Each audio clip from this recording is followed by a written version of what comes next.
It's Mon Mothma's HoloNet. We're just posting on it. Welcome back to Mothma Net News on our 50-day countdown to Andor Season 2. Today's guest, can you please introduce yourself and our topic of the day?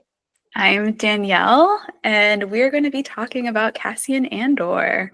Yeah, I wonder how he could possibly be relevant to Andor. No idea. No idea at all. Thank you so much for joining us, Danielle. So Cassian Andor, we met him in Rogue One. Yes. And we all fell in love. Yes.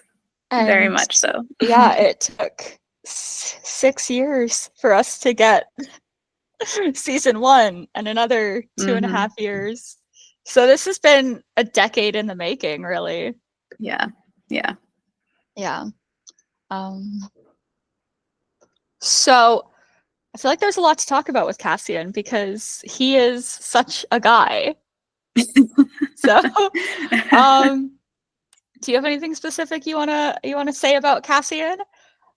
Yeah, sure. I mean, I guess I'll just talk about why I like him and why I chose him to talk about on here. Well, as with most people, I was introduced to Cassian Andor in the cinema on the opening day of Rogue One. Yeah. And I, back then, didn't pay much attention to Star Wars trailers because I didn't want to have any expectations for it. I've been a Star Wars fan my whole life because my dad was a Star Wars fan, and that's what he and I kind of bonded over when I was younger. And so I have a lot of nostalgia for the original trilogy and the prequels, and so I didn't want to put any unfair expectations on the new films. And so I went in not really knowing anything about it. And therefore I didn't know that Diego Luna was in it. And as you know, everyone should know, he's Mexican. And what people might not know is that I'm Mexican American.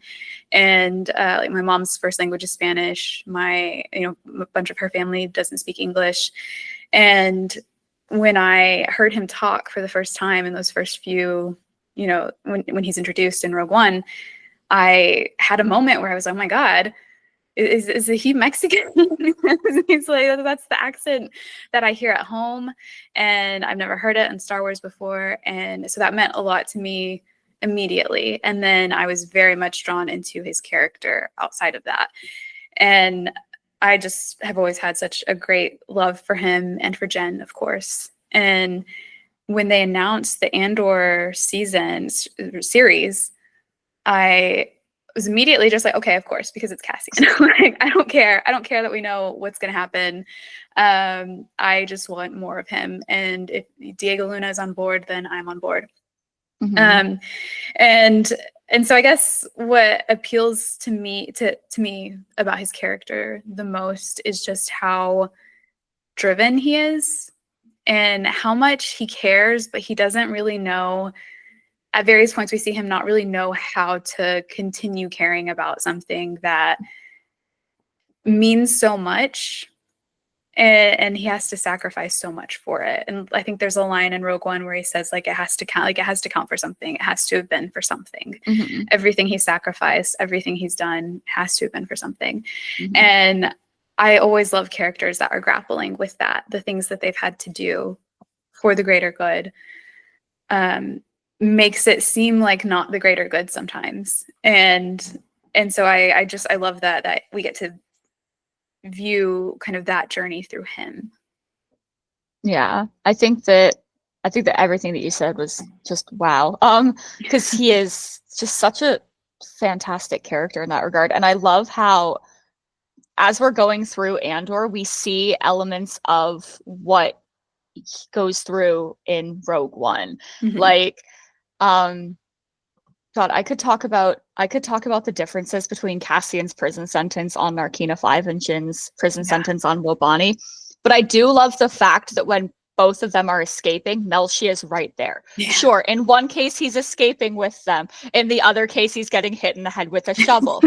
But you also have Jin's just like, no, I mean, I don't really, she's obviously anti-imperial, but she's like, I don't really care about rebelling or the greater rebellion as a whole. And we see Cassian go through that as well. So I'm like, it's just the way that these characters are just so like drawn to each other, and the way that they like Cassian really understands what Jin is going through, and we're seeing that now. And it does make Rogue One way more tragic. Yes. Just Yes. because I'm like, oh great, I'm falling even more in love with characters like Saw, who we've had for a while before Rogue One, but I love him even more now. Fall more in love with Cassian and Melshi just to watch them die. Yeah, no. And it's like it's gonna hurt. Andor season 2 is gonna, at least Cassian is safe for now. He'll make it through season 2. He has a clock on, but yeah. But I also do like. Oh, go on. No, it's okay. I was just gonna say that I agree with everything you said about Andor and how it is showing that he really does understand what Jin is going through, and it makes their relationship in Rogue One all the more like I hit harder, I guess, because I don't know, it adds a layer to him, not only in why he's so, I guess, adamant about Jin continuing on with them. Like if you read the Rogue One novelization, when they're on Scarab, not Scarab, oh God, R.I.P. Scarab, when they're on Jeddah in Saw's little hideout, and Cassian realizes that they have the pilot, that they have Bodhi, and they don't technically need Jen anymore. They don't need whatever intel Saw has because they can get it from Bodhi. Yeah. Because Bodhi knows where Galen Erso is. And he thinks for a minute, I don't have to go back for her. But he literally cannot make himself leave without her. Yeah. And so he makes the choice to go and get her because he just can't leave her. And I've always known that they've had like that connection, that he understands her, but to see like just how much he understands her, like he sees himself in her. And I feel like maybe not abandoning Jen, it was a way of him maybe kind of like being kinder to himself too. And but also whenever Jen finds out that he was going to kill Galen, and he's so defensive, and he says the thing, I've been in this fight since I was 6 years old, now it's real for you, is that it's a little bit of like he's trying to hide the fact that he does know exactly what she feels like, and that he's felt that way before too, but he doesn't want to like admit it. And so Andor is just adding so many more layers to that understanding that he has of her, and I love that so much. It's I know that I said earlier about the clock, and I love how we start Andor season 1 with the clock. It's just like, and we're just like, oh, we know what this means. But yeah, and I think a deeper layer of that. Can I bring up Nemik? I want to talk a little bit about Nemik, because Nemik's manifesto will always make me cry. And yeah, it'll always make me cry, but with the way that everything is going on right now in our real world, I'm loath to call it the real world because it feels so ridiculous at times. But the idea of people like mercenaries fighting with those who are fighting for freedom, right? Like, they are tools and weapons, and they can and should be used, because if you're not using them, there's a chance that the regime in power is going to use them, and that will make them more powerful. And also, the idea of people like rising up without even realizing it, without even knowing it. And I feel like that really also speaks to a lot of who Jin is as well. And that's another thing that Cassian can relate to.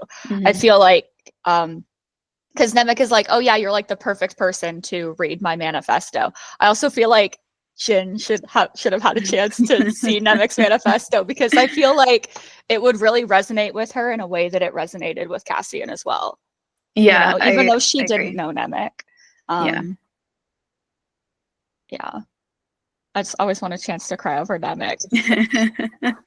I love his manifesto, and I love that Cassian was able to, I don't know, like he listened to Nemik. And I think that's an important part of Cassian, is that, he didn't just brush him off. He didn't just which I think Cassian would have had every right to. I think, and there is a part Mhm. where he does a little bit. He questions him because Nimmic hasn't been through Mhm. what Cassian's been through. He's not been through what Jin has been through. He's been through a bit, and we don't know the full extent to what he has had to deal with at the hands of the Empire.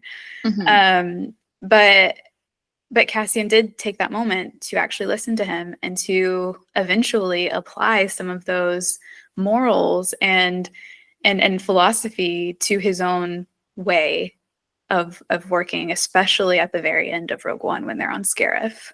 Yeah. Yeah. And I think, like you said about Cassian listening to Nemec, he's very good at listening to people, Yeah. right?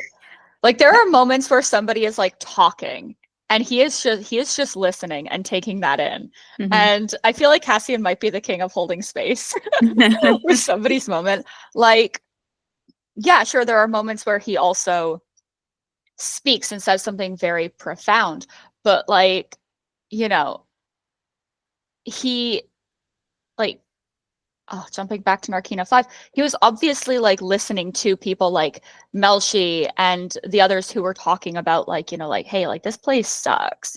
Is it slightly better than other prisons because it's at least sanitary and we can take a shower and we're fed? Yeah. However, this is still slave labor and this is still bad. Like we don't see all of the things between like in that first 30 days really, but because he obviously builds these connections with the other people that are working at his table. And I feel like part of the reason that Kino is so adamant about shutting it down is because he doesn't have anybody who listens to him until Cassian is very much like, I'm trying to listen to you. Like, talk to me, right? Like, tell me the things that you know. If you don't want to be involved in this, and then ultimately Kino does get involved and Cassian is like, hey, you have words that you can say that will make these people listen. You've been here for a hot minute. You're a manager. You're going to be respected, right? I'm just a guy here. I'm just the guy that came up with part of the plan. Yeah. You are our leader.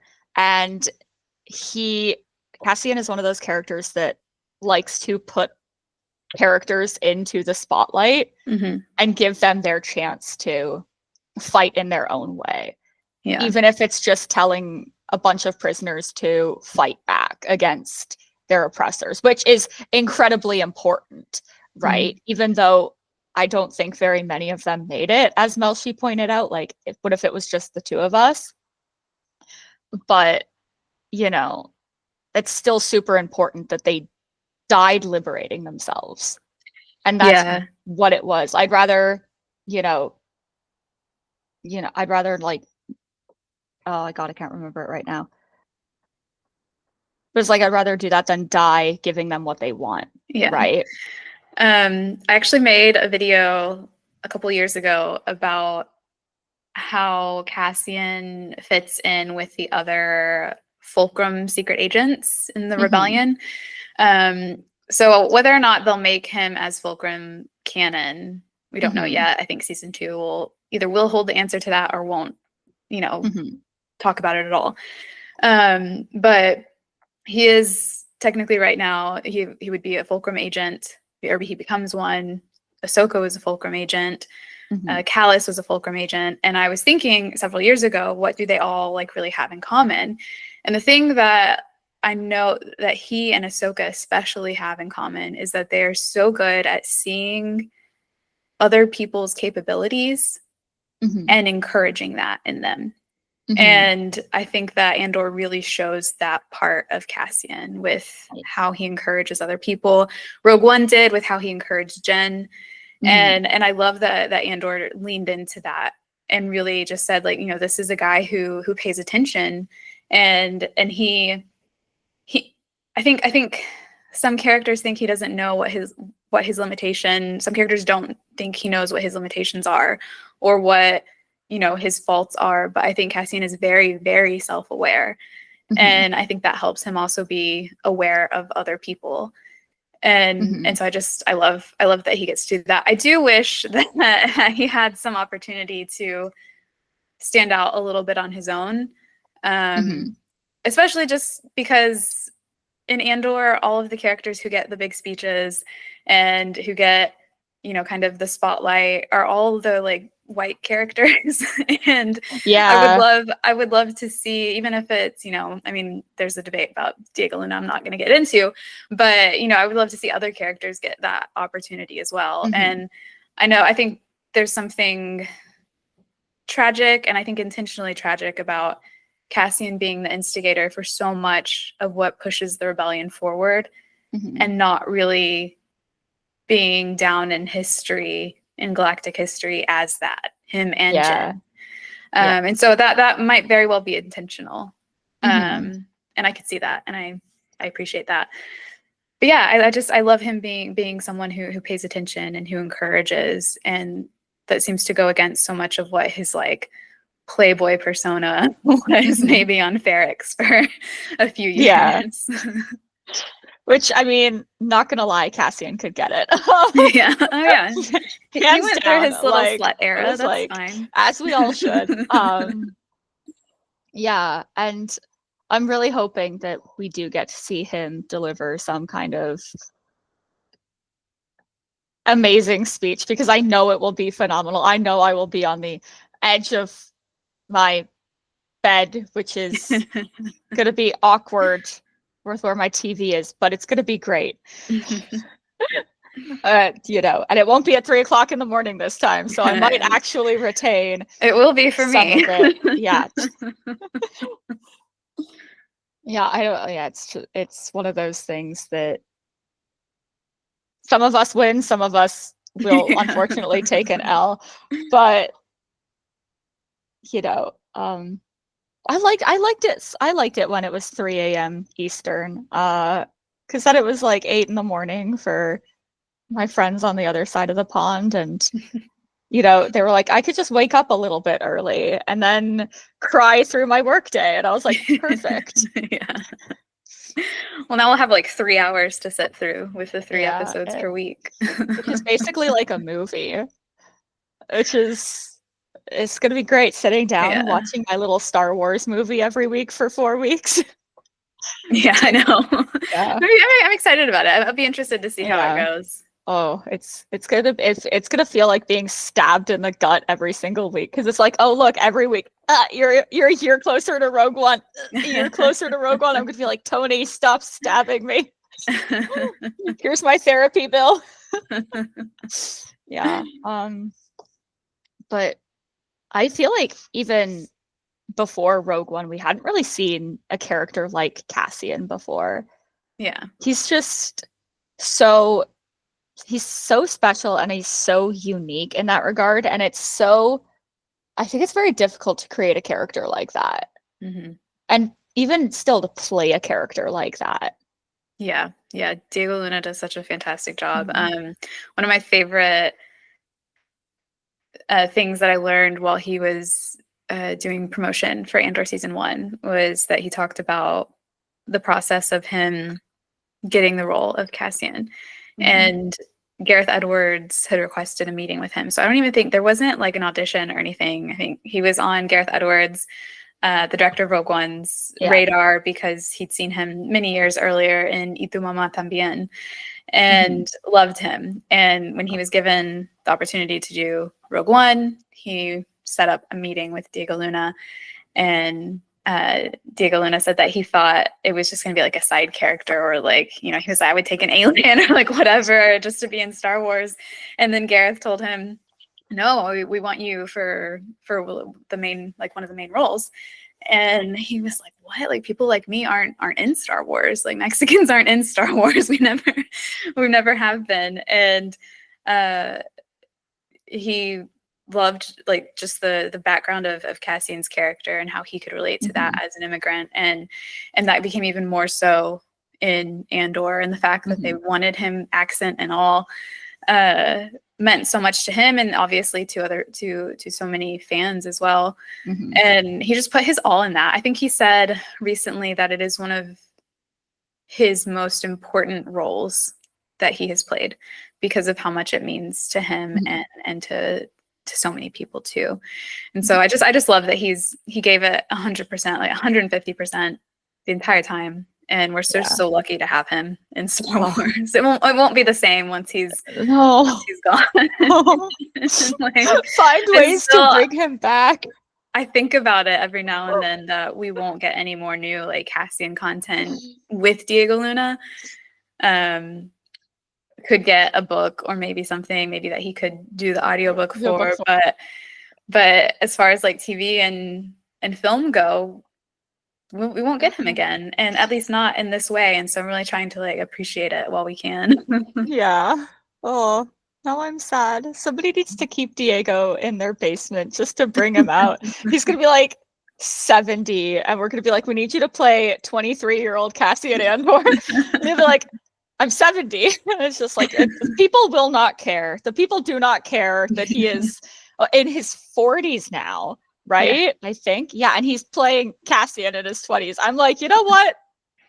It works. I don't care. Fine. I don't care. I really don't. I mean, Genevieve is just currently playing Mon Mothma across like a decade.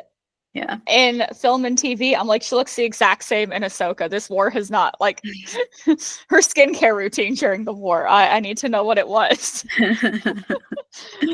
But, you know, I'm willing to suspend my disbelief if it's for something that important to me. And I don't, I know some people will be like, oh, like fan service. And I'm like, if I'm the fan being serviced, it is A-okay. Yeah. And that's how I feel about the Krennic and Vader scene in Rogue One. I was like, that is the best Vader scene in the movie. But I also think that, you know, just Cassian's whole story is just so tragic. And I think a lot of people misread the things that he says, right? Mm-hmm. Like, I've been in this fight since I was 6 years old. People are like, he's been in the rebellion since he was 6 years old. And I'm like, you do realize that the rebellion is formed off the backs of another war that devastated the planet that he came from, right? And yeah, there are complexities to go into with the whole, like, changing the backstory and where he came from. But I think that kind of makes sense. Once we're like told like, oh, nobody is supposed to know about Kenari, right? Like, what is like every form we ever filled out said like fest or something. And so there's that whole thing, like, nobody's supposed to know about Kenari because everybody there like died, right? And having somebody still alive who was there, who remembered it, like, would cause a lot of issues. So it's like, yeah, he didn't choose to join this fight when he was a child. He literally had it brought to him when he was still, you know, a kid. And he's been hiding a part of who he is for so long because nobody can really be told. Because sometimes then people like Tim find out and it causes problems. Yeah. Yeah. To be fair, even though I think that the Kenari background does work with what Cassian says in Rogue One, to be fair, I do think it was originally meant to be that he was in the rebellion against the Empire since he was 6 years old, because they did change his age for Andor. And then there's the whole in Rogue One, he says that this is a first for him being behind bars. Being in a cell, and like they very much did retcon and change things for his story, from his story for Andor. And I think sometimes people don't like to talk about that because Andor is such a good show that there can't possibly be anything that they changed or that they altered from something else, but they did, and that's fine. I think that that's okay if what you're replacing it with does still make sense. And I think it does make sense. Yeah. And I do appreciate it. I don't think that the Kenari storyline in Andor season 1 was handled very well. I love it, but it disappointed me that they kind of dropped off of it for the rest of season 1 after episode 3. And that disappointed me in a very, very like heavy way. Not just that they never like really brought up his sister again, but also just how they handled Marva's storyline with that. I get really tired of seeing articles and posts by people saying that, you know, when Marva and Clem rescued him off of Canary, and then they don't refer at all to how that rescue happened, which was that he was trying to fight them off and they drugged him and they took him away from his family and his group. And did they have good intentions? Yes, but that's also a very like white savior way of explaining it. And had they dug into that a little bit more in season 1 and shown even a little bit of Marva not regretting bringing Cassian with her, but regretting how it happened, and just acknowledging that a little bit, I would have been okay with it.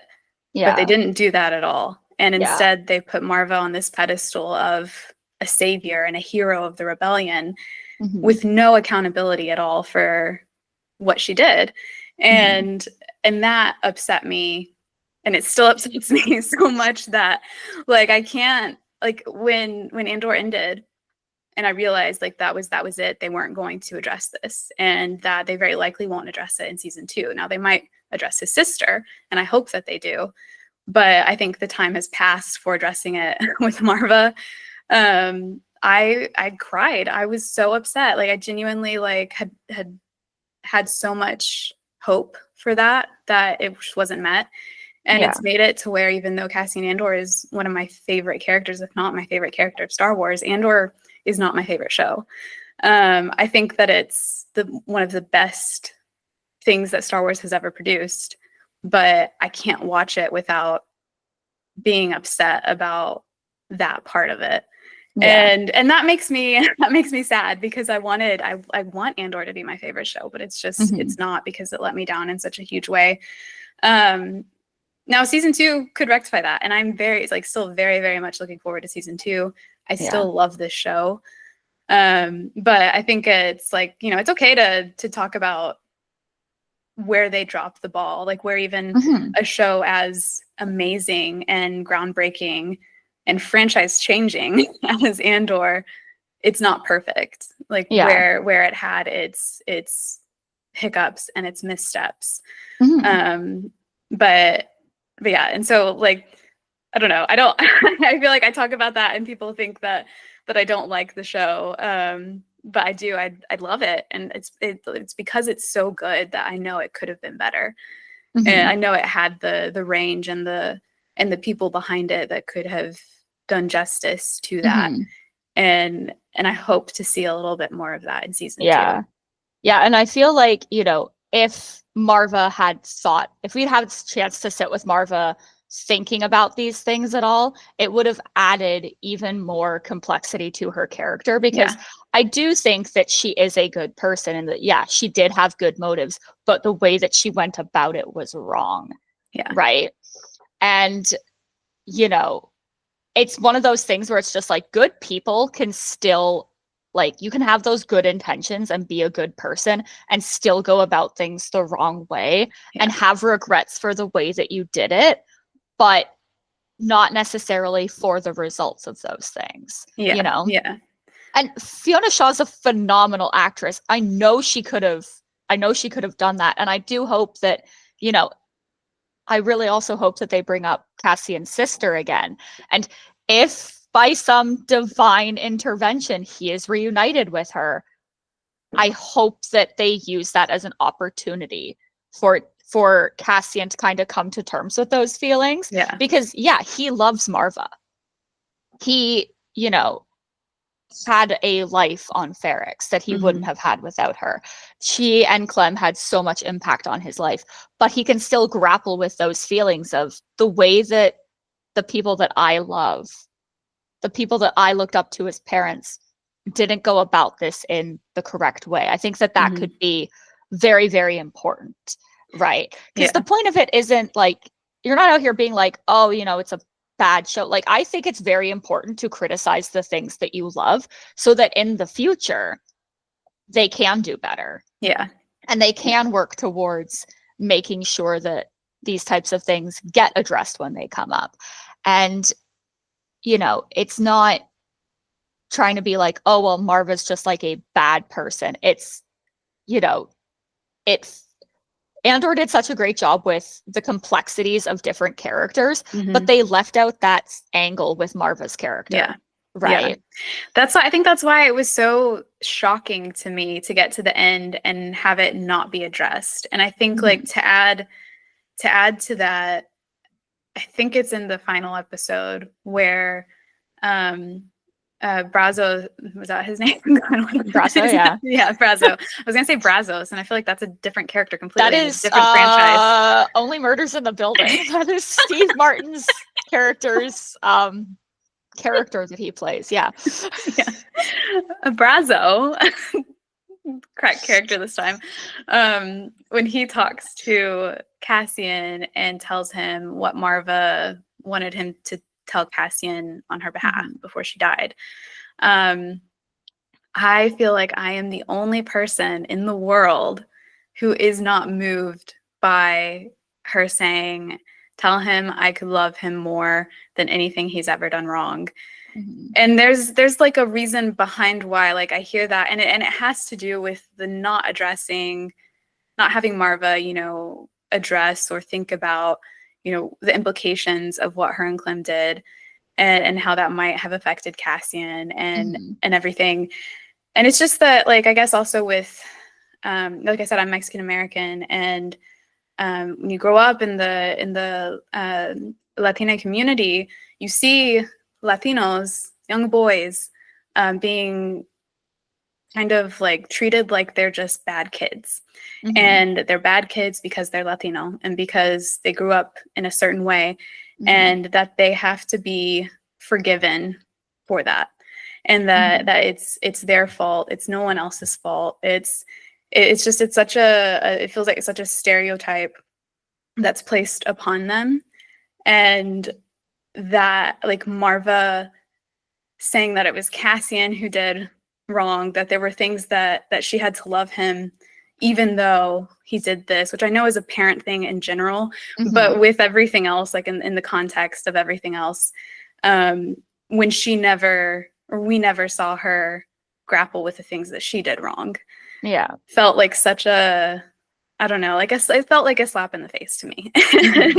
And so like, and because of how well, like you said, how well conceived of and just complex all of the characters in Andor are, to have this very, very important character not also be that complex, like down to the messy and the you know, it's not fun to look into that. I think a lot of people don't want to accept that they could have good intentions and still make someone hurt, still cause pain.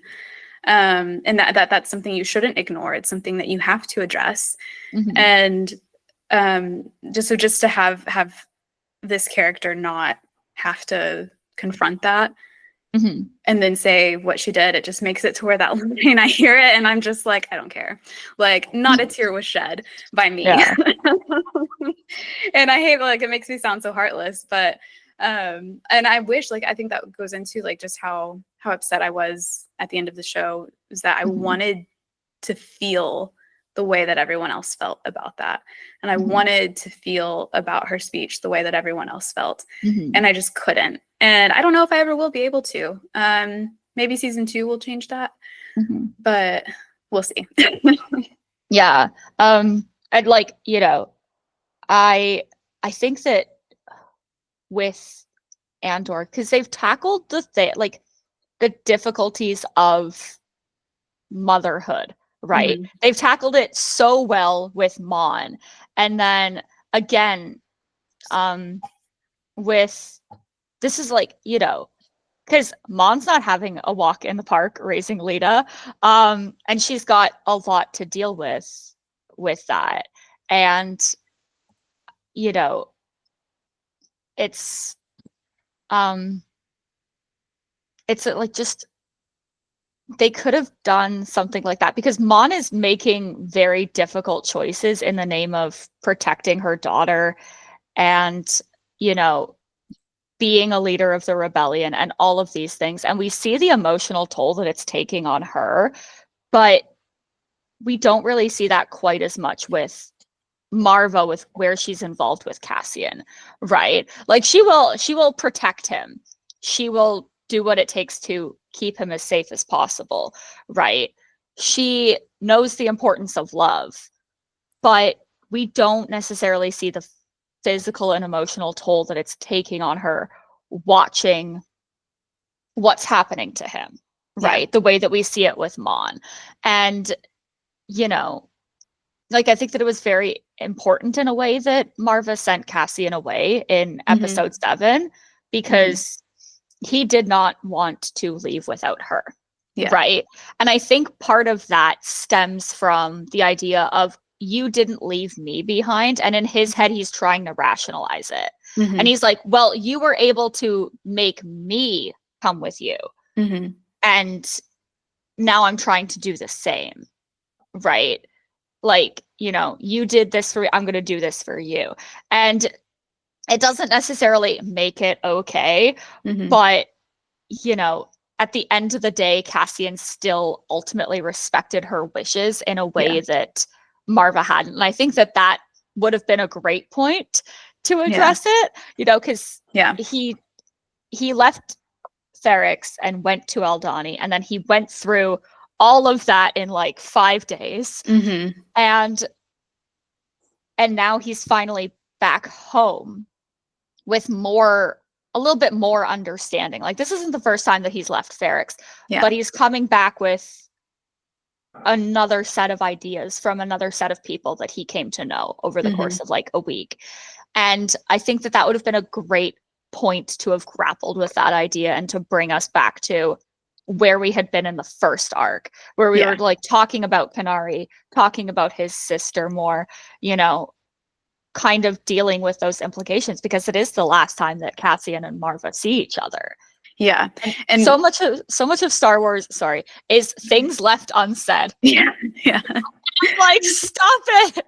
I know. And I remember watching episode 7 and genuinely thinking, I was like, this is it. This is when it's going to happen. Like they're going to address it finally. And then it didn't happen. And I was like, oh no, maybe it's not going to happen at all. Yeah.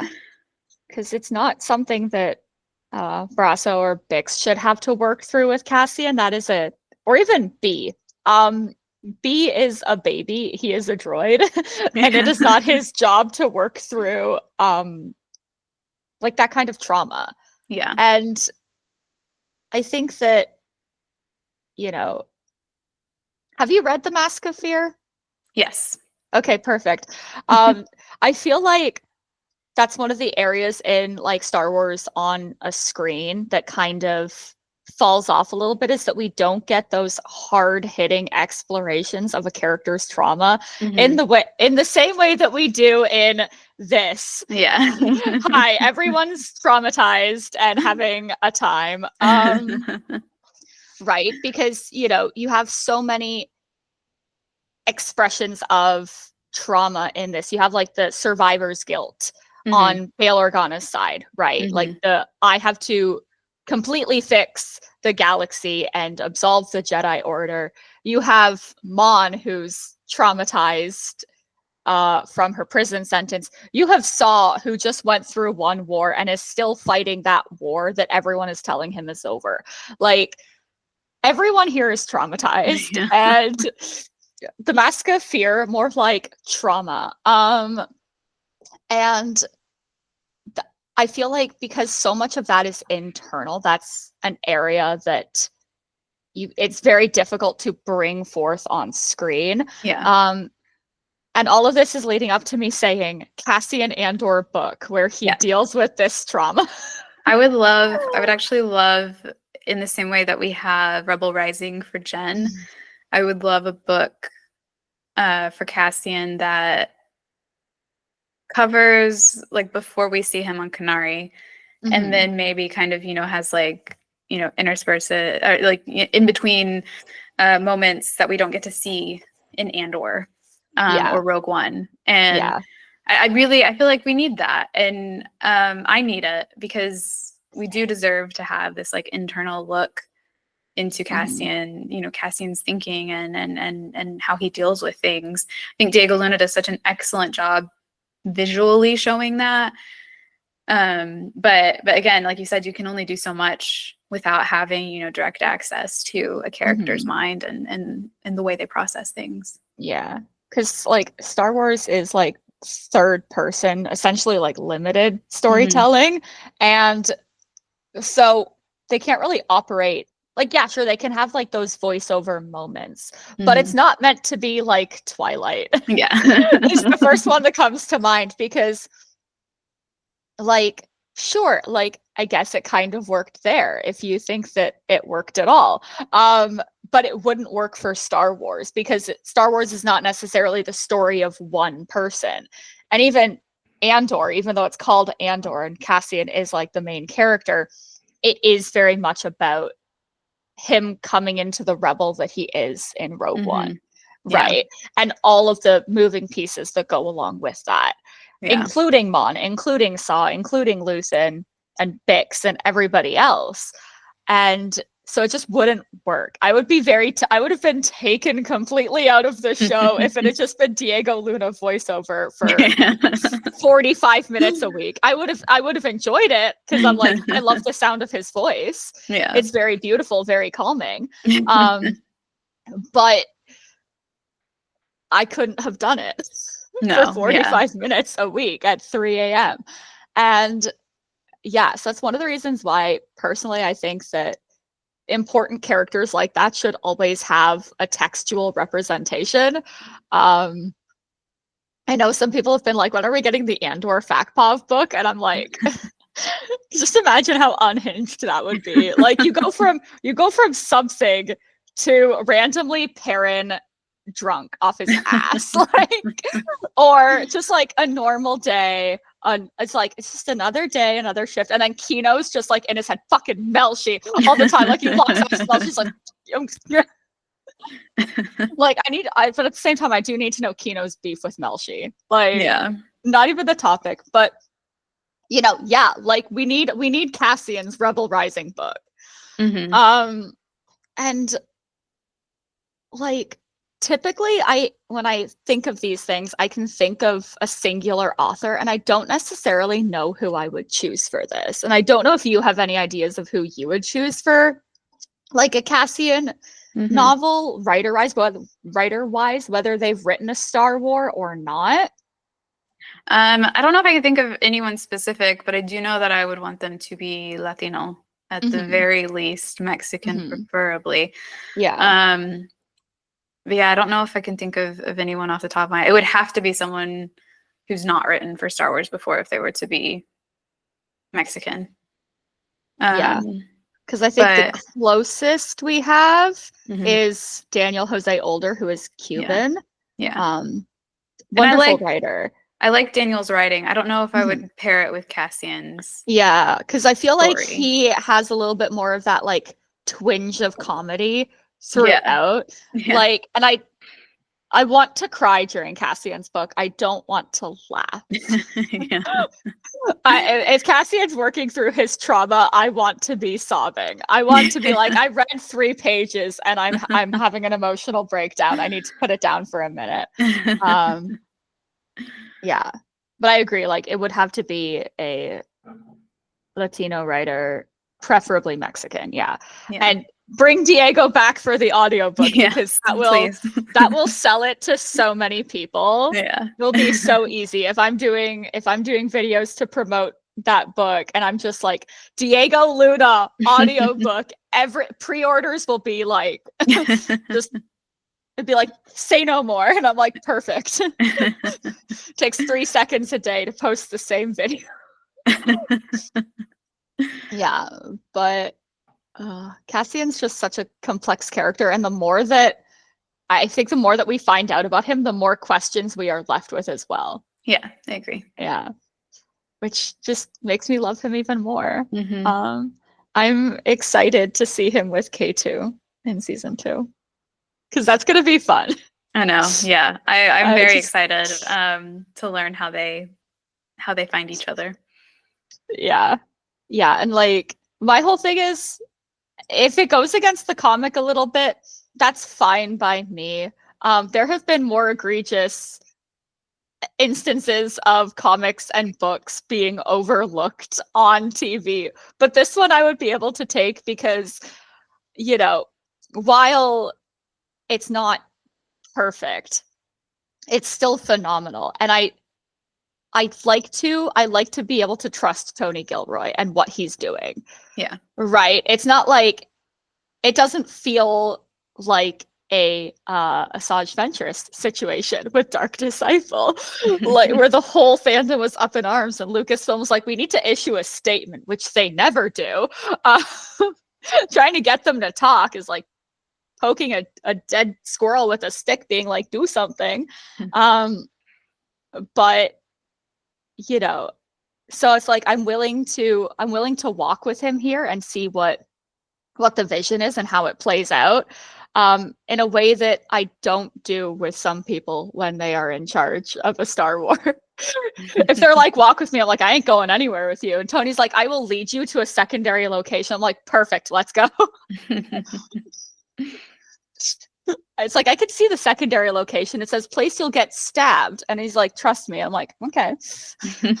But I love their banter in Rogue One, and K2 is just so phenomenal, and I'm excited to see him go from Imperial like security droid to whatever's going on in his funky little head. I know. I love him. Yeah. It's just so funny. Like, I don't know why it is, because we have this in Rebels as well. The Imperial droid that they take in is always so slay. Like, he's so sassy. And K2. I'm like, what did the Empire do to you? Like, is there a SAS programming that they just put like a restraining bolt on you to deal with, and then the second that comes off, all of the sass pours out? Yeah. Like and Alan Tudyk's line deliveries with K2 are just, I'll be there for you. Cassian said I had to. Just, we need a map. Well, I'm sure there's just one lying about. Yeah, it'll be good. I'm glad we have him back for this. So obviously we had to, but it wouldn't be the same without him. I need a Jyn Erso mention. I know. And I feel like maybe that one bit in Andor where Luthen arrives to speak to Saw and he's in a mood. I'm like, what if it's a Jyn related mood? What if this is around the time either he's realized that he needs to send her away, or he just has sent her away, or he's finally realizing that he had to send her away and is dealing with that now? What if that's a Jyn related mood? Do we count that? Yeah, I think he would have just abandoned her. Yeah. I think within the past year, by the time we saw him in Andor season 1. Yeah.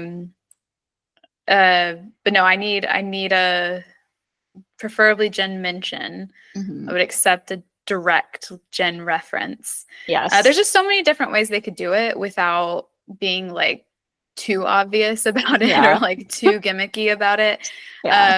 In ways that just would naturally fit the story based on the Rogue One movie, the Rogue One novelization, Rebel Rising, Catalyst, things like that. Krennic. An innumerable amount of characters that could reference her. So we'll see. Hopefully, don't ask for much. Yeah, just a tiny little thing. And I feel like our biggest chance for that is the final arc. But if it happens before then, right, I'm gonna be like, Yeah. So, then again, I'll lose my shit if Krennic says anything about a research facility on Edu. I'll be like, Yeah. I feel like Galen has to be mentioned. said. His name has to be said. I picture, because we know that Krennic and Dedra are going to have a conversation, and that they're going to be working closely together, and they're going to be at odds with each other. Yeah. And I could so easily see her ask about the facility, Yeah. and mention Galen by name. Yeah. Or Krennic respond and mention Galen by name. Yeah. So we have to. There has to be something. I will feel if it happens, if the Urso references happen before the last arc, I will feel the way I did when Lonnie, that one ISB agent, mentioned increased shipments to Scarif, and I fell off I'm gonna be honest, at this point I was sleeping on a sofa. I fell off the sofa I was sleeping on onto the floor. And I woke up with a bruise. That's how hard I fell. I was like, Scarif. I was like, it's fine. We're all fine here. Yeah, this is gonna be increasingly painful. Yeah. Because it's like, Cassian, and how like it's like, oh yeah, like the end of the show is gonna be like him getting ready to go to Kafrene, and I'm like, I can't do this. No. That is Rogue One territory. Yeah. We're in Rogue One now. Yeah. In the end game now. Yeah, I'm so scared. God, if I had known in 2016, because like you, I think I maybe watched the trailer for Rogue One once. And I just had a lot going on in my life at that point. And I had a rough day the day that Rogue One came out, but I went with my brother and my grandparents because they were helping me move the following day. So I was like, I'll take you guys to see the new Star Wars movie as a treat. Tickets and concessions on me. And the way I cried myself to sleep that night, and it wasn't because I was moving away from home for the first time. Like, it was, I can't believe these characters that I only had for like 2 hours all died, and now I'm sad. And then I went and I watched it again on my own, and it was worse. And now every time I watch Rogue One, I'm like, I can't do this. Oh yeah, it's so sad. I cried the whole way through. The way their bodies make a heart at the end when they're holding each other, the way that it feels like Eclipse in the first Fakpov book, where Bale and Brea are holding each other, and then they die, and I'm like, can we not? I know. Can we please? I know. No more trauma in Star Wars. Thank you. I think Cassian deserves a vacation. Yes, one where he preferably does not get arrested. Please. He was just a tourist, and then Sam Witwer arrests him. Like, yeah. I just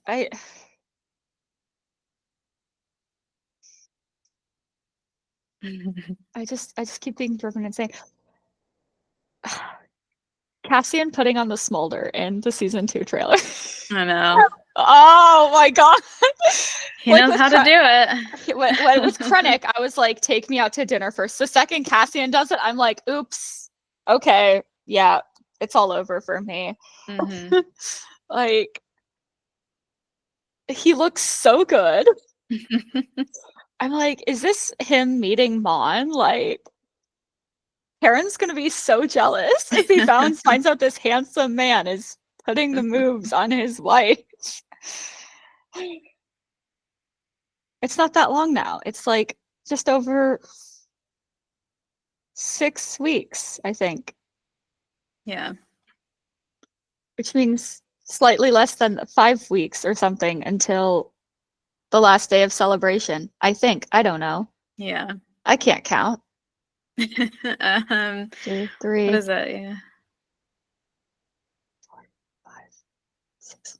Yeah, it's just over 6 weeks until Andor and the end of Celebration. Yeah. Yeah. I really hope that we get more Cassian after this, though, because he's so beloved, he's so important, he's so unique in a way that I feel like if the character is a Jedi, they have less opportunities to be unique. But the second you remove force sensitivity, they have so much potential to just be more than that. Because I feel like so much of a Jedi's, the character that is a Jedi, so much of their identity is just like, oh, I'm a Jedi. Oh, I did this. I survived Order 66. And those are great stories because you can add layers to that. But we've really never had a guy like Cassian before. Yeah. And I want more of him. I don't want another character like him. I just want Cassian. And I want him to not be dead at the end of Rogue One. I don't know. I guess if there's something I hope that comes out of Andor, and I don't know if this will happen, but we can always hope. It's that there are more characters like him. I think that is what I think Diego Luna would want the legacy of his time as this character to be, is to not just have the franchise rely on him as that character, but to open it up to more storytelling about these types of characters and more inclusivity. Have more, characters who aren't this typical, white leads that we have in Star Wars, or just the typical, English or American accent leads that we get. Add a little extra in there. Have room, make room, make space for characters that can be more than that, or different from that. And I hope that that's what Andor's legacy is, because I am okay with leaving Cassian at the end of season 2, even though it's heartbreaking to me that we'll never get more of him, and that Diego Luna I won't see Diego Luna in a Star Wars again, most likely. But I'm okay with that if it means having that opportunity for other types of representation and other areas of the franchise as well. Yeah, that I can agree with. I'm just emotionally attached to Cassian now, and it's just like, when you lose one person or character, and then someone's like, here's another thing that is very similar to that, and I'm like, but the one that I had to say goodbye to. That is fully my attachment problem popping off. Like, if you told me in 2016 that I was going to fall in love with this guy and be so emotionally invested in his journey and story, I probably would have believed you, but I still would have underestimated it. That's the problem here, because I was like, yeah, Andor's gonna be great. It's gonna be fun. My favorite character, Mon Mothma, is in it, and so that's gonna be fun for me at least. And then I just watch her going through it, and I'm like, my consolation here is that everyone is going through it. She's not alone. And when she gets together with the other characters that are going through it, it's gonna be a rebellion, is what it's gonna be. It's gonna be like, hi, I'm traumatized. Oh, I'm traumatized too. Nice to meet you. Just, I don't know. I'd like to see Cassian at the wedding. Yeah. Yeah. I think as a wedding guest would be hilarious. Yeah. I'm interested to see what will happen when he's on Coruscant. It'll be fun. Because I don't think he's ever been to Coruscant before. Yeah, he doesn't seem like a Coruscant guy. He feels like a mid-rim, outer rim kind of guy, and I like that.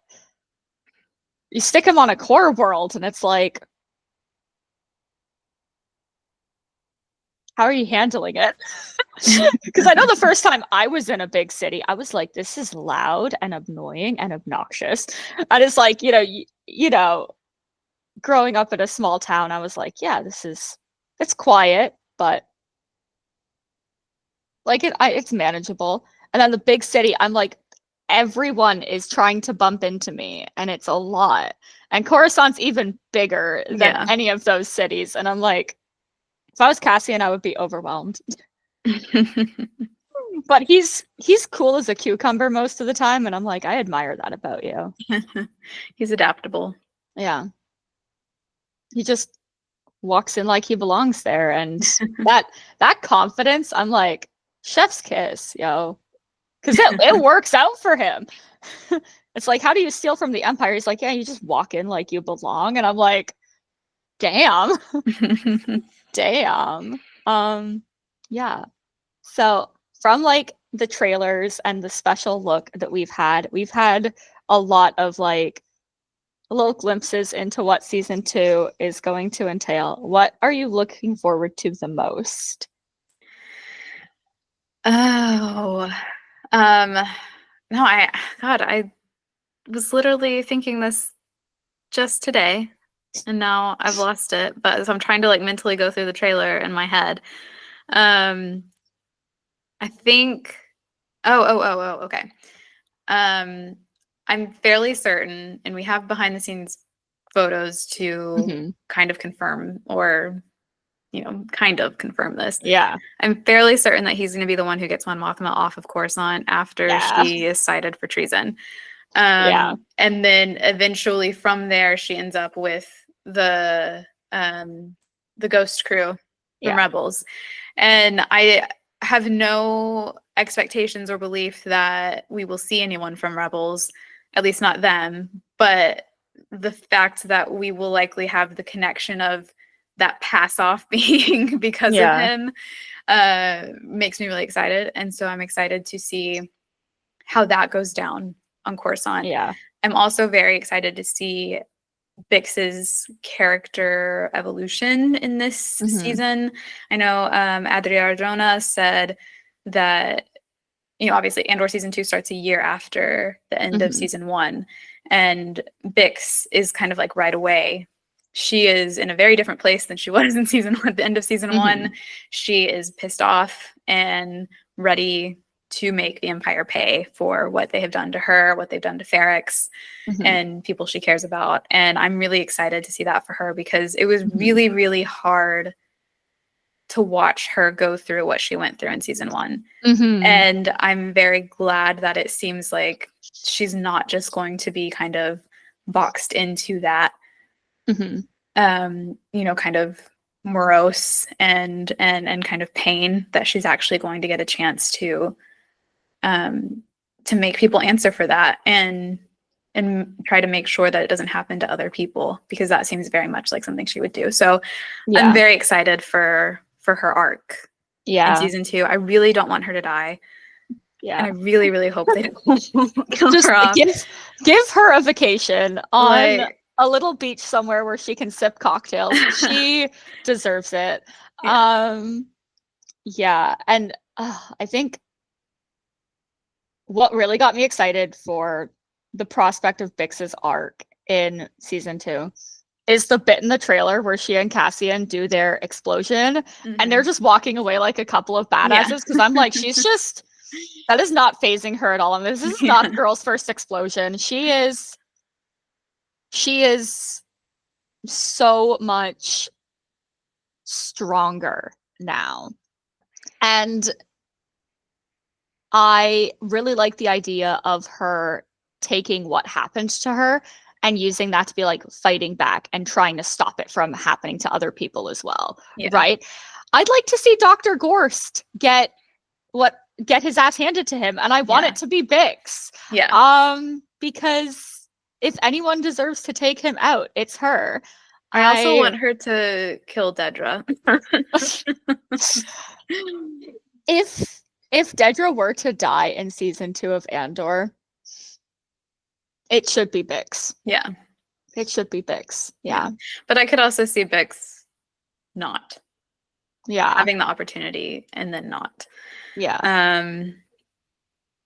I think that would say a lot as well about her character. But I'm also Mm-hmm. tired of, and I think Andor has been really good about not falling into the, we always have to be the bigger person thing. Is that sometimes, no, you don't. Yeah. Sometimes people get what they deserve at the hands of the Yeah. people that they mistreated. So Yeah. I don't know. I'm excited either way. Yeah. Like, it's kind of like thinking about that. I could that bit in Captain America Winter Soldier where it's just like, are you going to throw me off this building? Because that's really not your style. It's like, no, you're right. It's not. It's hers. And then Natasha kicks the guy off the building. I can see Dedra being like, oh, you couldn't hurt a hair on my head, Bix. Like, you don't have that in you. And Cassian's just like, clearly you haven't seen her in like a hot minute. Bix, I'll hold her down. You do what you need to do. Cassian very much would be that friend that you call up to help you bury a body. Yes. I think. And I appreciate that. Him and Brasso. Yeah. Or it's just like, you just call them, it's just like, hey, so something happened. Just bring a shovel. And it's like, okay, let's go. They wouldn't even ask. They'd be like, okay, here's the alibi that we concocted on the way over here. Perfect. Delightful. Yeah. And I feel like Bix would also come in clutch if you needed a body hidden. Oh, yeah. Yeah. Was there anything more that we wanted to say about Cassian specifically? Just that I think he was the perfect character to have a show like Andor be based around. Mm-hmm. And I'm very grateful. I'll always be grateful to Star Wars and Tony Gilroy for seeing that potential in his character. Mm-hmm. And I just, like I said, it's one of the best things that Star Wars has ever produced. And I don't know if we'll get something at this level again. But I don't know. I'm kind of okay if we don't. Because I remember when Andor Season 1 was coming out, it was just so heavy every week for 12 weeks. Or I guess it was a little less than 12 weeks because we got the first 2 or 3 episodes in week 1. But for so many weeks, it was so heavy and emotionally tolling that I was ready for it to be over when it was over. I was like, I don't know that I can like emotionally deal with this much longer. Yeah. And so I don't want every Star Wars thing to be like that, because it's just like, I'm just being like, oh my God, I can't keep going through this all the time. But I do think every now and then it is worth it to have something that emotionally trying and heavy. And I hope that maybe Star Wars sees the merit in that and doesn't try to recreate Andor, but tries to offer things in a similar vein of it. Yeah. I had never felt as much anxiety with a show as I did with Andor Season 1. Like, by that last week, I was like, okay. Okay. And then we wait for the next season, right? And I'm already starting to feel that buildup of anxiety within me now, because I'm like, Season 2 is going to be really heavy. And in some ways, like, that's one of the reasons why I'm like, I'm okay with getting 1 arc a week. Yeah. Because it's good. It's either I get stabbed very brutally in the stomach 4 weeks in a row, or that's drawn out between like 10 weeks or something. Yeah. And I'll take 4 stabs over 10 with a twist every week, because it's just like, oh, cliffhanger. Yeah. And I'm like, oh, delightful. That's fun. And yeah. So who is your favorite original Andor character? I think Bix. I love her. I love Adria. I think she's a phenomenal actress. And I'm so glad that she is the person portraying a character like Bix. I'm so glad that they got a Latina to portray her. and make her Cassian's closest confidant. Mhm. That was really important to me. And it's so often that things like that kind of get, like, it's not prioritized. And the fact Mhm. that they kind of did prioritize that for this made me Mhm. very happy. And I just, yeah, I love everything about her character. I also think we should get a book about her. So. Yes. Fix book. Fix book. Yes. Give me books about all of these characters, Yeah. man. Yeah. Yeah, Bix is a phenomenal character, and I do love that, even because I feel like some shows, even in Star Wars, if the main character, like Cassian, leaves a place, they don't touch on that place as much Mm-hmm. after that. And I'm really glad that Bix was one of our touchstones for Ferrix. Yeah. And I'm just glad that she's in season 2 and that she's, you know, not being tortured on Ferrix anymore. Yeah. And I don't know how I could cope and work through that being my last memories of a place that I loved, Yeah. that was my home. Mm-hmm. And I fully believe that whatever comes, Adria is going to knock it out of the park. Yeah. Because she is that girl. She is phenomenal. And Andor is just, like, the cast is an S tier cast. Mm-hmm. Like, it does not get much better than these people. It's like, can this be my dream cast for everything now? Is the people who are in Andor, because they just are so great at what they do. Mm-hmm. Even characters that I'm like, I like your character, I do not like your character, or, hey, your character has these moments where I like them and then other moments where I want to throw them off a building. But the actor just portrays them so well, and Yeah. I'm fully immersed in the way that they portray them. Yeah. And who is your least favorite original Andor character? All answers are valid except for, I'm going to say 2. Because in some cases, one of them is just weird, and then the other one, no. I mean, technically, neither of them work because they're not original Andor characters. I was going to say Cassian and Mon. Oh, yeah. No. It's like, my favorite character in Star Wars is Cassian. He's my least favorite Andor character. That would be hilarious. Well, actually, no. I feel bad for saying this, but in terms of, like, the character that makes me, I can't. It's Marva. I'm so sorry. For very personal reasons. Now, if those personal reasons didn't count, if those personal reasons didn't exist, then it would be Tim with 2 M's. So real. I feel like I've harped on Marva enough on this, so I'll talk about Tim.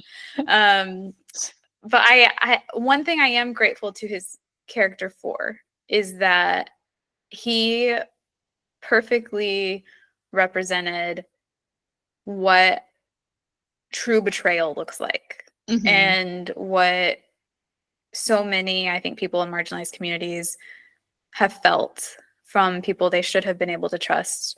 Like, this was a Ferrix person who did this, who betrayed another Ferrix person.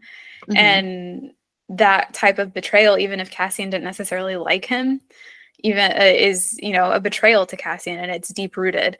And then for Bix, who loved him, for him to betray her that way was just such a risky move. I think that a lot of shows and other media don't really handle all that much without like they could have easily, like, villainized him from the very, very beginning. But they didn't. They showed us why Bix loved him. They showed us, what he offered her, the consistency and the love that he offered her. And then they showed us that didn't matter in the end. He would still betray her because of some petty vengeance he wanted against Cassian. And And I think that is such an important thing to show. And so I am appreciative of his character for that. I think is very important. But I also hate him, and I'm not sad that he died. Yeah, if I've said it once, I've said it a million times. Bix, if you're gonna cry over a man, can it please be a better man than Tim? Like, if you want to cry over Cassian, I get it. I cry over Cassian, but her crying over Tim would be like, no, actually, I still think that would be worse than Mon crying over Perrin, because Mon and Perrin have like over 20 years of marriage under their belt, and I'm like, obviously losing him would impact her, but if you take into account that Tim, Bix, Nurchi, Cassian, they probably all like grew up together, kind of. Yeah. And then with Brasso as their big brother, who is always getting them out of trouble. It would, like, that kind of betrayal, like, what could possibly compel a person to do that? And Tim is very frustrating, but it's been very much almost consensus. Most answers are Tim or Perrin. And I would say that, like, your personal reasons for Marva are completely acceptable, because a lot of times when you don't like a character, it is for a personal reason. Yeah. And that's okay. And I think, as long as you acknowledge that, that's good. That's important, because it's like, I feel like you can learn a lot about yourself through the people and the types of characters that you like and dislike. Right. And you can like certain aspects of a character that you dislike. You can also dislike aspects of a character that you do like, because that's the sign of a good character. Yeah. Is that you can have those complex feelings about them, because they are complex. They feel human to you. It's just like, I can have those moments where I'm like, wow, you're wonderful. And then other moments where I'm like, I cannot believe I listened to you speak willingly, So, alrighty. What is your favorite thing about Mon Mothma?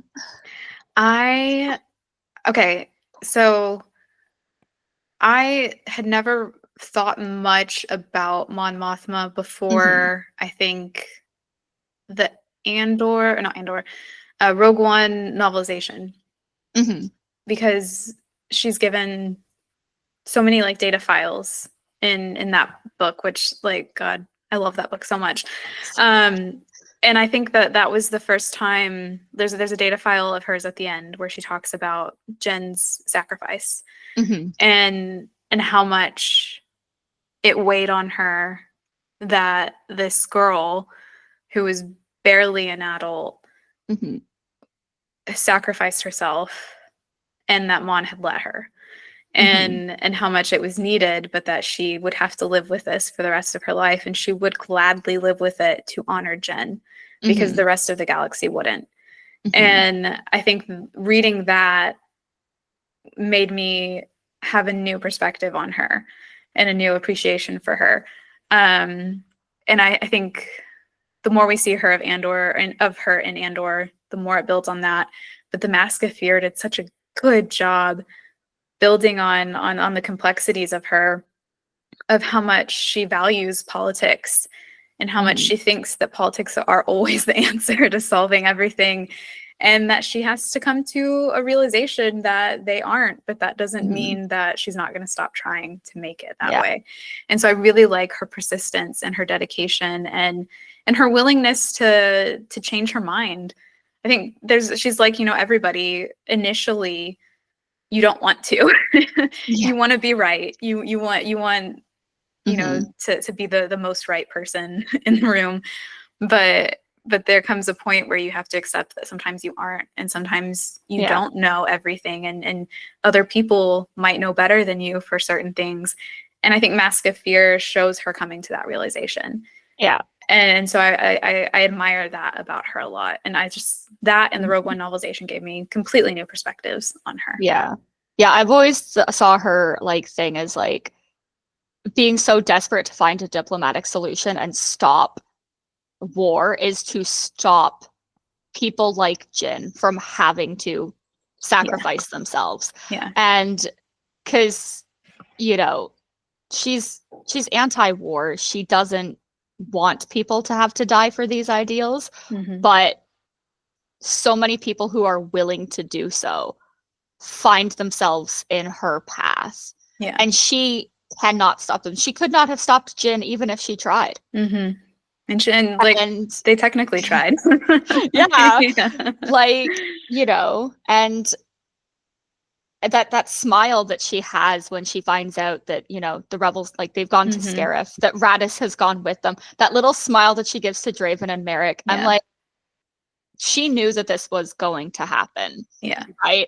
And, you know, she's like, oh, well, I didn't say that they could go, right? And, you know, so it's just like, you know, oh, like, if they come back, there may have to be consequences, but hey, we're just a little, like, militia here. We're not like a serious government. We can skirt the rules. Hey, Jin, Yeah. how would you like to be a person who stands next to me in a room and yells at people so I don't have to? Yeah. I think that, you know, in a better galaxy, Jin and Mon could have had such a good working relationship because Jin poses so many challenges to Mon Yeah. and the way that she thinks that things should go. Yeah. Jin makes her question everything that she knows and believes. And I think Mon likes that in a person. And I think Mhm. that's a big thing of how her and Cassian are going to be drawn to each other. Yeah. Is because he's going to be like, hey, I've been through all this crap. Let me tell you about it. And she's going to be like, oh, okay. If he talks to her about Narkina 5, I just know that she is going to get up in the Senate and she's going to try and do something. She's going to try and be like, hey, just so y'all know, this is what the Empire is doing with the public order resentencing directive. This is, like, you know, and she basically called it. Yeah. But she's not going to be like, I told you so. It's going to be like, hey, now I have somebody here who can tell you that this is happening, that this has happened, Mhm. right? And, you know, she just wants justice for the people of the galaxy who have been harmed, whether they're her people or not. Mhm. Because she's there to fight for the rights of the people, whether they're Chandrillan or not. Yeah. And she's one of the few senators who would and will listen. Yeah. And her and Bale are very similar in that regard as well, is that they will listen because I agree. they actually give half a crap. Yeah. You know? Yeah. So is that everything we wanted to talk about? I think so. Yeah. I'm very excited for Andor to start. Not excited for the fact that so it'll come out Wednesday mornings for me. My Wednesdays are gonna be absolute hell, but I'm willing to sacrifice for Cassian and for Andor's chance at getting an Emmy this year, because I think that's primarily why they're doing it. Yeah. To meet that deadline. Yes. Yeah. Cassian, like, give Diego an Emmy. Give him the Emmy. Give them all of the Emmys. I'm here for Andor Sweep Emmys 2025. I agree. Just across the board. Create new categories. It would mean so much for Diego to win an Emmy for this character. Mm-hmm. And I really hope that they do. For like a decade now. Yeah. Right? He deserves it. He deserves it so much. So much. Just all of the awards. Don't even worry about having the awards show. Announce the nominees. All the nominees are just Andor, and then you just give them to Andor. Let the cast and crew and everybody dress up all fancy and look good, and then just hand them their awards and let them talk. Do not start playing music to make them stop. You let them cook. Diego wants to talk for 7 hours. Let him. Just keep pouring water so he can hydrate. No, that's the filibuster. We don't. I'd sit through it. I'm just saying. If Diego wants to have a 7-hour acceptance speech, I'll take it. Thank you so much again, Danielle, for joining us. and talking about Cassian. I was so worried we were going to get to the end of this countdown and nobody was going to claim Cassian because they were like, I don't know if that would be too big of me to want to talk about Cassian. But you were like, can I talk about Cassian? And I was like, yes, perfect. Yeah, because I feel like you're always like, I don't want to, talk about one of the main characters. I want to talk about somebody little. And then I'm like, it's the end of the countdown, and now it's up to me to talk about Cassian on my own. Yeah. So I'm really grateful for that, and I'm grateful for you coming on. Where can people find you online if they want to do that? They should. You're really smart and you're really cool. Oh, thank you. I am on TikTok at writteninthesw. I'm also on Twitter because I refuse to call it the other thing. I'm there till the bitter end because I've been there for too long. I can't leave now. At DannyS394. And also Instagram at writteninthesw. Different names for all the platforms because that's just how I am. It's fine. Sometimes it's like that. Sometimes you're like, I have this funky username and it's too long for this other site and it's taken on this site. Okay. Yeah. And then you can find us at Mothma Updates and Bejeweled Mothma on most social media. Yeah, we're still on Twitter. I haven't deleted the accounts because I also want to be there until the bitter end. It's like the band playing on the Titanic. Yeah. I was here before. Yeah. That person. I will be here. Yeah. You can't make me leave. Yeah. Yeah. But mostly like on Blue Sky, inconsistently on Instagram and TikTok. Yeah. And my Mon Mothma panel at Star Wars Celebration, Senator Rebel Chancellor, who is Mon Mothma, come watch me yap about Mon Mothma if you have an hour between 4 and 5 and you find yourself near the fan stage. If you don't find yourself anywhere near Japan or anywhere near the convention center, because Japan is far away for a lot of people, it's going to be recorded by at least one person, potentially more, and it'll be posted on YouTube. So people will still get to be able to watch me yap about Mon Mothma and get really fired up. What day of the convention is it on? It is on the Friday, the first day of the convention. So I only need to sit with that stress for a little while, and then all of that stress will be like Andor panel for the following day. Yeah. Will they premiere Andor season 2? Who knows? I haven't decided if I'm going to cosplay that day or not. I might. It could happen. I think watching it as Mon Mothma would be phenomenal. Yeah. Yeah. But anyways, thank you once again, Danielle. It means a lot. Thank you to everyone also who's watching it at home, at work when they should be working, on a train. Don't watch my videos while driving. I don't want to be cited in any vehicular manslaughter cases. Think of the optics for me. Thank you, and may the force be with you.